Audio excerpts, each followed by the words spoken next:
సంక్రాంతి సందర్భంగా సందడి చేసిన బాలయ్య 100వ చిత్రం 'గౌతమిపుత్ర శాతకర్ణి' మరియు ఫ్యామిలీ ఎంటర్‌టైనర్‌గా వచ్చిన 'శతమానం భవతి' చిత్రం రెండూ మంచి విజయాలుగా నిలిచాయి. ముఖ్యంగా శర్వానంద్ హీరోగా దిల్‌రాజు నిర్మించిన 'శతమానం భవతి' చిత్రం తక్కువ బడ్జెట్‌తో భారీ కలెక్షన్లను సాధించింది. నిజంగా చెప్పాలంటే గత సంక్రాంతికి అభిమానులు ఎక్కువగా ఆదరించిన చిత్రం కూడా ఇదే. కాగా ఇటీవల ఈ రెండు చిత్రాలు టీవీలలో ప్రసారమయ్యాయి. వెండితెరపై 'శతమానం భవతి'కి ఎలాంటి ఆదరణ లభించిందో బుల్లితెరపై కూడా అదే స్థాయిలో ఆదరణ లభించడం విశేషం. ఈ చిత్రానికి రికార్డు స్థాయిలో 15.44 టీఆర్పీ రేటింగ్ లభించడం విశేషం.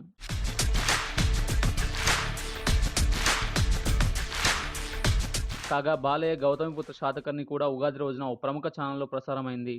దీనికి కేవలం 5.5 రేటింగ్ లభించడం ఆశ్చర్యానికి గురిచేస్తుంది.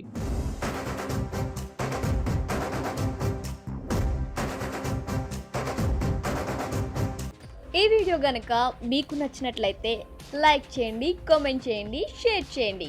బట్ సబ్స్క్రైబ్ చేయడం మాత్రం మర్చిపోకండి our YouTube channel plus TV. Thanks for watching.